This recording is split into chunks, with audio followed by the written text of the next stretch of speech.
할렐루야. 오늘로 성령 하나님께서 우리 153 교회 모든 이들에게 함께 계시는 줄로 믿습니다. 지금으로부터 1960년도에 러시아와 미국이 조인식을 가졌어요. 어떤 조인식이었는가 하면 러시아의 동토의 땅 알래스카를 미국에 파는 거였습니다. 그 당시 알래스카는 러시아의 골칫덩어리였어요. 아무것도 없는 것 같은 죽은 것 같다.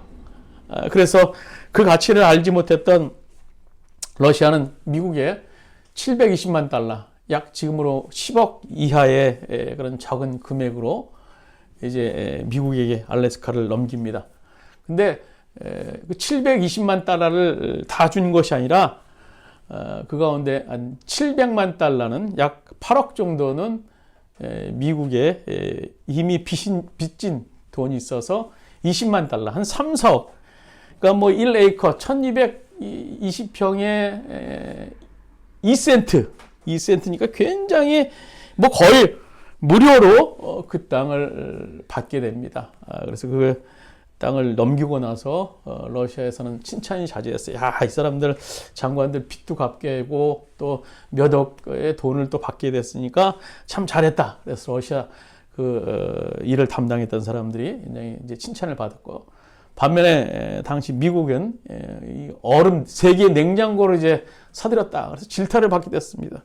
혹시 그 주무장관이 러시아의 뇌물을 받은 것 아닌가 해서 굉장히 기사가 되었던 그런 이야기도 있습니다.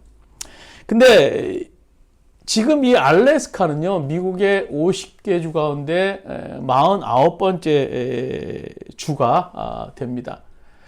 알래스카는요, 얼음 땅, 동토의 땅이 아니라 지금은 많은 금은보화 같은 그런 엄청난 지하 자원을 매장하고 있어요.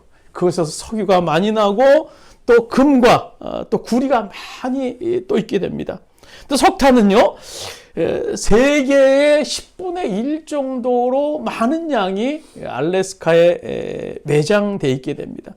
그뿐입니까? 지금은요, 관광 자원으로 알래스카에서 엄청나게 많은 수입을 올리는 것을 보게 됩니다. 그래서 지금 러시아의 후세들이 그 사실에 대해서 가슴을 치면서 2021년도에 이제 미국에 다시 요청을 했어요. 알래스카를 우리가 다시 살 수 없는가? 물론 미국이 팔진 않았겠죠. 그들이 그렇게 귀한 땅, 그렇게 값진 땅임에도 불구하고 알아보지 못했어요. 지금 그 황금의 이 땅을 보지 못했던 사람들의 그 비극이 오늘 2000년 전에 예루살렘, 베들레헴에서 일어났던 것입니다. 가장 가까이 보았고 또 확신할 정도로 정말 만왕의 왕이신 예수님께서 옆에 계시고 또 메시아 구주가 이 땅에 오셨건만 알아보지 못했던 오늘 사람들, 그 사람들의 얘기가 오늘 본문의 얘기예요. 그래서 그들은 당시 아기 예수님 주변에 있었던 헤롯, 서기관, 또 여관 주인들 얘기입니다. 그래서 그들은 성경의 이 아기 예수님의 탄생 기사에 가장 많이 등장하는 그런 인물이기도 해요. 그래서 오늘 시간에는요, 왜 그들이 이런 비극의 주인공들이 되었고, 또 그들을 통해서 주님께서 오늘 우리들에게 주시는 메시지가 뭔가 하는 거예요. 첫 번째로는 우리가 헤롯 왕에 대해서 한번 알아보겠습니다. 우리 6절, 7절 본문 말씀 우리 같이 읽도록 하겠습니다. 6절, 7절입니다. 또 유대 땅 베들레헴아, 너는 유대의 고을 중에서 가장 작지 아니하도다. 내게서 한 다스리는 자가 나와서 내 백성 이스라엘의 목자가 되리라 하였습니다. 7절입니다. 이에 헤롯이 가만히 박사들을 불러 별이 나타난 때를 자세히 묻고, 오늘 이 장면이 뭔가 하면 동방에서 별을 보고 이제 유대 땅까지 이 동방 박사들이 쫓아왔어요. 그리고 박사들이 일단 그 수도에 왔으니까 그날의 최고의 책임자인 헤롯을 찾아가게 됩니다. 아마 동방 박사들이니까 굉장히 대우가 있었던 그런 사람들이었던 것 같아요. 그래서 찾아가서 헤롯에게 묻죠. 유대인의 왕으로 태어나신 분이 있는데 그분이 어디서 탄생하셨습니까? 하고 물어요. 이 말을 듣고 헤롯을 비롯해서 왕국에 있는 사람들이 깜짝 놀래요. 아니 유대 땅에 왕이 지금 헤롯 왕이 있는데 또 다른 왕이 태어난다고. 그래서 많은 사람들이 막 술렁술렁하는 그런 분위기였습니다. 그래서 헤롯이 대제사장들 서기관들을 불러 모아서 어떻게 된 거냐. 그리고 또 연구하는 사람들을 통해서 이제 연구를 하게 시킵니다. 결과 구약에서 베들레헴에서 난다라는 사실을 이제 예수님께서 태어난다는 사실을 메시아가 된다는 사실을 알게 돼요. 그리고 헤롯 왕이 동방 박사들에게 부탁을 해요. 그 얘기가 8절입니다. 가서 그 아기를 샅샅이 찾아보십시오. 찾거든 나에게 알려주십시오. 나도 가서 그에게 경배할 것이요. 오늘 헤롯은 그 아기 예수, 그 메시아가 탄생한다라는 역사적 사실을 알게 되었고 또 그가 경배할 분이심을 알게 됐던 겁니다. 근데 말로만 경배한다고 했지 그 마음속에 무서운 음모가 동시에 도사리고 또 일어나기 시작했어요.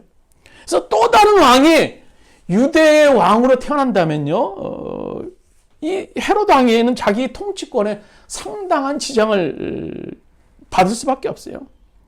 그리고 자신이 꿈꿨던 그 왕권, 헤롯 왕에 이어서 세 아들이 자기 그 지역을 이어받아야 되는데 그것마저 위협받게 되는 거예요. 상당히 차질이 생겨요. 그리고 전대미문의 끔찍한 만행을 헤롯 왕이 저지르게 됩니다. 그래서 베들레헴에서 태어난 2살 이하의 사내 아들을 다 전부 죽여버리는 정말 끔찍한 만행이 오늘 베들레헴 유대 땅에서 일어나게 됩니다. 구세주의자 만왕의 왕이신 예수님께서 오셨건만 오늘 피비린내 나는 그런 살육으로 오늘 첫 성탄을 맞이하려고 했던 오늘 이 헤롯 왕, 예수님이 탄생한 것이 자신에게 어떤 손해가 될 것이다라는 생각에서부터 오늘 헤롯의 만행이 시작됩니다. 오늘 많은 사람들이 주님을 찾지 못하는 이유가 뭡니까? 주님을 만나지 못하는 이유가 뭐야? 자신에게 손해일지 모른다라는 거예요. 주님을 만나러 가는 발걸음, 또 주님께 경배하는 발걸음, 그것이 손해일지 모른다라는 거예요. 시간 낭비요, 물질 낭비요, 에너지 낭비요. 주님을 위해 선신하는 것은 손해다. 또 어떤 사람들은요, 그래도 믿어요. 보험 드는 식으로 믿습니다. 일주일에 한 번씩 나의 일상에 손해가 되지 않는 한도 내에서 주님을 찾습니다. 주님을 만나길 원합니다. 예수님이 진짜일 줄 몰라. 성경에 기록된 천국과 지옥이 진짜일 줄 몰라. 그래서 일주일에 한 번은 내가 간다. 그러나 그 외에는 절대 희생할 수 없다. 이런 마음으로는 주님을 만날 수 없어요. 지금 내 안에서 문을 두드리고 계시는 만왕의 왕이신 예수님을 만나지 못하고 오늘 교회 문턱만 드나드는 수없이 많은 오늘 헤롯과 같은 인생들이 이 땅에 많이 존재합니다. 오늘 성경에 나타나는 부자 청년 이야기가 바로 거기에 해당되는 얘기예요. 부자 청년은 영생에 대해서 의문을 가지고 예수님께 찾아갑니다. 예수님, 선생님, 제가 어떻게 해야 영생을 얻을 수 있겠습니까? 예수님께서 이 청년을 알아보시고 이 청년의 욕심을 극복하지 못하는 한 이 청년은 절대 주님을 사랑할 수 없고 절대로 주님 앞에 나올 수 없다는 사실을 알았기 때문에 이 청년의 정곡을 찌르는 그런 대답을 하십니다. 야, 너 가진 것 몽땅 다 털어서 가난한 사람들에게 나눠줄 수 있겠니? 그리고 나를 쫓으라. 그러나 이 청년은 재물에 대한 욕심이 많아서 예수님의 그 말씀에 순종하지 못하고 등을 돌리고 떠나게 됩니다. 예수님을 믿으면 나에게 손해고 내가 어떤 희생을 강요하게 된다는 생각이 들었던 이 청년은 돌아설 수밖에 없었다는 것입니다. 제가 예전에 젊었을 적에 또 사역자의 길을 걷기 전에 가졌던 그런 신앙을 이렇게 되돌아보면 신앙에 깊이 빠지면 뭔가 좀 손해가 날 것 같다라는 생각. 한편으로는 즐거운 일들을 놓칠 것 같은 또 쉽게 얘기해서 좀 답답한 삶이 되지 않을까 그런 생각을 가졌던 적이 있어요. 그러나 지금 사역자의 길을 걸으면서 또 주님과 만남의 시간을 가지면서 깨달은 사실은요, 예수 안에서 참 자유함과 세상에서 맛볼 수 없는 안식이 있다라는 사실인 겁니다. 그리고 그 안식은 저를 풍성함으로 인도하더라고요. 지금 비록 가시적으로 가진 것이 없다 하지만 많이 소유한 사람보다 더 풍성함을 누리며 삶을 살고 있어요. 오늘 땅에 많은 사람들이 이 풍성함과 자유함의 역설에 대해서 잘 몰라요. 없는 자 같으나 넉넉하고 부자유한 자 같으나 자유한 이 진리를 모르는 경우가 너무나 많습니다. 오늘 본문의 헤롯과 같이 눈에 보이는 이 손익계산서에 의해서 오늘 예수님을 믿어요. 그런 사람들을 향한 주님의 메시지가 있어요. 우리 고린도전서 3장 18절 우리 주보에 있는 말씀 우리 한번 같이 읽도록 하겠습니다. 고린도전서 3장 18절 19절입니다. 너희 중에 누구든지 이 세상에서 지혜인들로 생각하거든 어리석은 자가 되라. 그리하여야 지혜로운 자가 되리라. 이 세상의 지혜는 하나님께 어리석은 것이니 기록된 바 하나님은 지혜 있는 자들로 하여금 자기 꾀에 빠지게 하시느니라. 그렇습니다. 이러한 계산적인 마음은요, 우리로 하여금 살아계신 하나님을 진정으로 만나지 못하게 합니다. 이것이 성탄을 맞이했던 헤롯의 비극이에요. 예수님이 아기 예수가 탄생하는 것을 알고 그분께 경배해야 하는 것을 알아야 됨에도 불구하고 주판을 두드려 보니까 그가 오면 손해예요. 그가 오면 내 왕권이 위협받게 되고 우리 자식들이 그 다음에 그 혜택을 누리지 못해요. 계산해 보니까 손해라고 생각했을 때 그 아기 예수님을 거절하기 시작했던 겁니다. 이 비극이 오늘 이 땅에서 우리들이 가운데서도 일어날 수 있어요. 두 번째로는요, 서기관들입니다. 서기관들은 아기 예수님께 경배하지 못했어요. 오늘 우리 4절, 우리 5절, 6절 말씀, 본문 말씀, 본문 말씀 성경에 같이 읽도록 하겠습니다. 4절, 5절, 6절입니다. 왕이 모든 대제사장과 백성의 서기관들을 모아 그리스도가 어디서 나겠느냐 물으니 이르되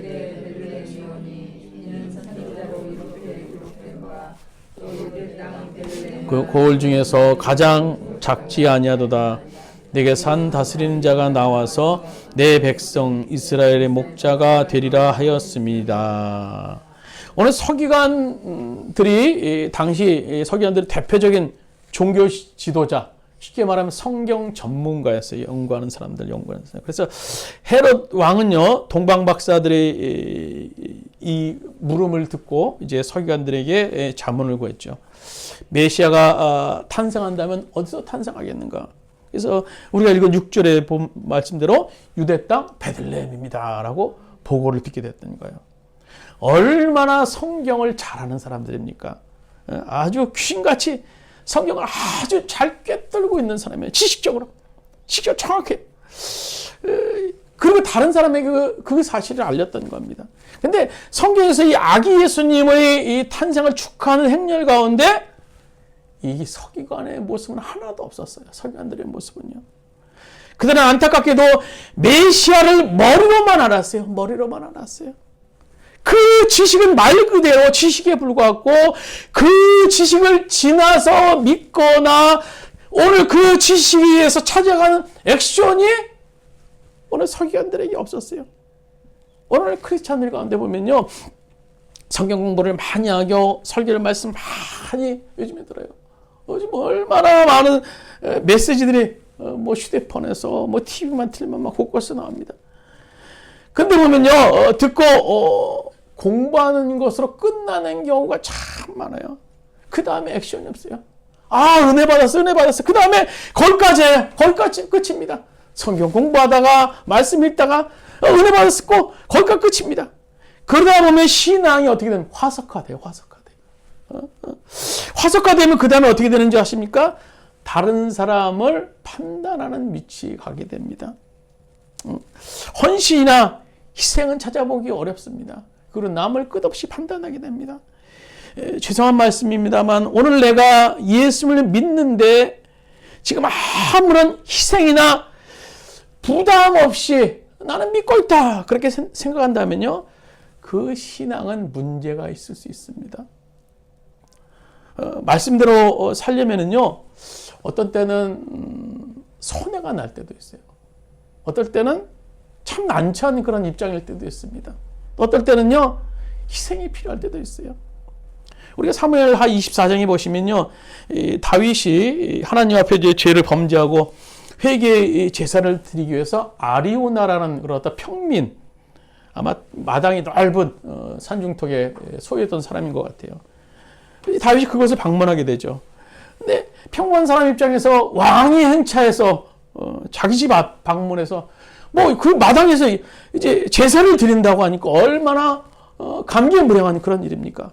그래서 다윗에게 아유 다윗 왕이여 내가 다윗 왕이 제사를 드릴 수 있도록 모든 예물과 모든 뭐 장소 다 제공해 드릴게요. 얘기를 합니다.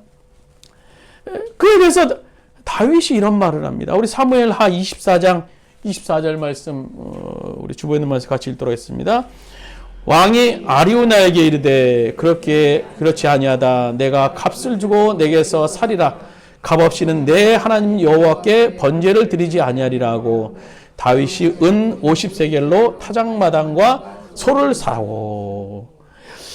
오늘 우리 입장에서 그 뭐 왕한테 이제 뭐 사람이 주인다고 하는데 뭐 그걸 좀 가지고 제사도 드리고 감사도 하고 그럴 수 있는 거 아닌가 그렇게 생각할 수 있는데요. 하지만 다윗은요 그렇지 않았어요. 결국 은 50세겔 지금 우리나라 돈으로 한 3천만 원에 해당되는 돈.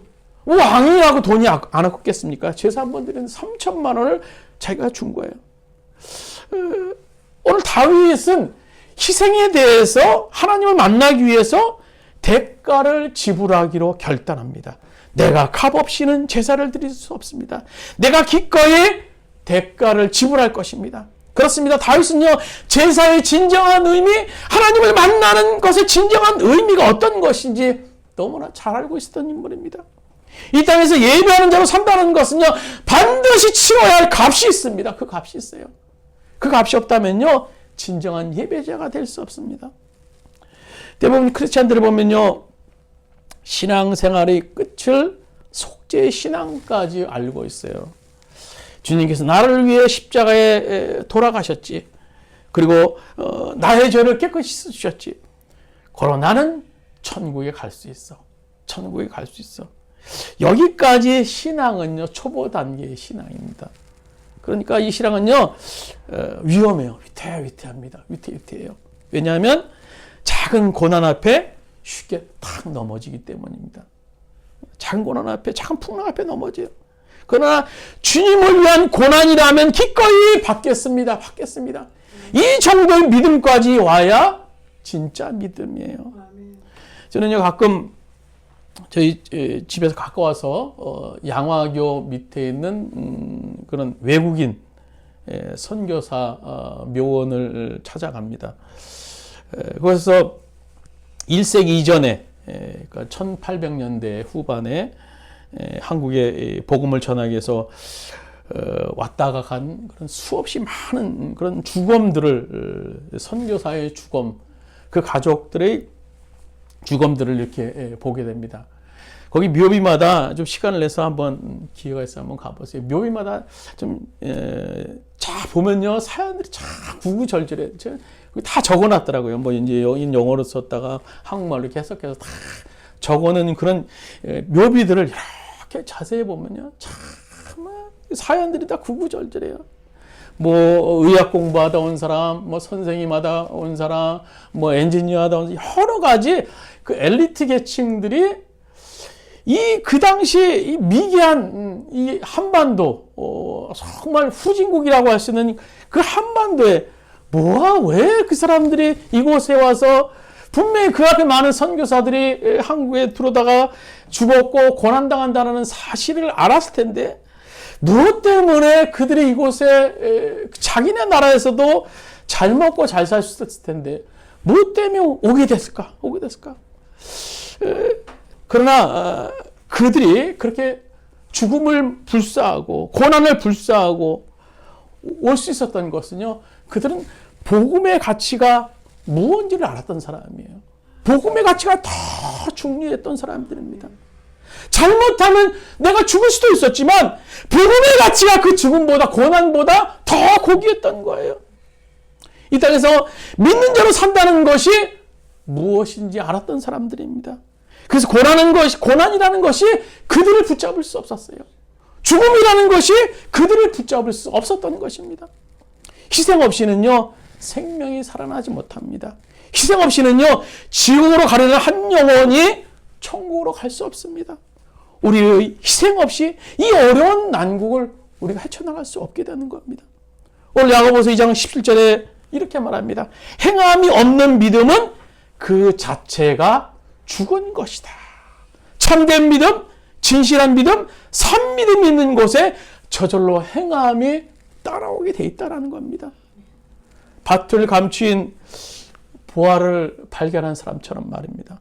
밭에 감춰진 보화를 발견한 사람은요, 그 가치가 너무너무나 중요한 것을 알기에 어떤 대가를 지불해서라도 그 보화를 갖기를 원합니다. 보화를 위해서는 어떤 고난도, 어떤 대가도 그들은 지불하기를 원했던 겁니다. 2000년 전에 어느 서기관들은 성경을 잘 알았어요. 너무너무나 귀신같이 알았어요. 만왕의 왕이신 아기 예수가 어디에서 태어날 것인도 너무너무 잘 알았습니다. 그러나 그들에게는 예수를 찾으려는 발이 없었어요. 아기 예수님에게 경배드리려는 손이 없었습니다. 행함이 그들에게 없었던 것입니다. 그래서 그들은 그렇게 아기 예수의 탄생에 대해서 그 옆에서 잘 알고 있었지만 그 아기 예수님을 경배하지 못했던 것입니다. 그들의 비극이었고요. 또 세 번째는 여관주의입니다. 우리 누가복음 2장 7절 말씀, 주보에 있는 말씀입니다. 병행 구절인 누가복음 2장 7절 같이 읽도록 하겠습니다. 첫 아들을 낳아 강보에 싸서 구유에 누였으니 이는 여관에 있을 곳이 없었음이로라. 예수님 당시에 이 팔레스타인 땅을 통치하던 로마 황제 아우구스누스는요, 세금을 이제 더 걷어들일 목적으로 백성들에게 호적 신고를 다시 할 것을 그렇게 명령합니다. 그래서 각기 이제 고향으로 돌아가서 호적 신고를 하게 됩니다. 그런 이유 때문에 베들레헴에 많은 사람들이 이제 모이게 되는데요. 그러다 보니까 여관이 초만원이었어요. 그래서 여관 주인은요, 아기 예수께 아기 예수께 방 하나도 내어주지 못하고 아기 예수님이 구유 속에 탄생하게 됩니다. 근데 여러분 이러한 광경을 한번 상상해 보셨는지 모르겠어요. 이 붐비는 손님들을 맞이하고 있었던 여관 주인의 모습, 그리고 방문 밖에서 문을 두드리고 있었던 마리아와 그 요셉의 모습. 마리아가 배가 잔뜩 부른 채 지금 문 밖에 서 있습니다. 그러나 안타깝게도 여관 주인은 예수님을 맞이하지 못합니다. 왜 그랬습니까? 이유는 간단해요. 바쁘거든요. 바빠요. 눈코 뜰 수 없어요. 너무나 정신없이 바빴습니다. 손님들이 막 밀어닥치고 막 벌어들인 돈도 막 뭐 세야 되고 종업원들도 하인도 바빴어요. 그리고 만왕의 왕의 탄생에 방 한 칸 줄 수 없었습니다.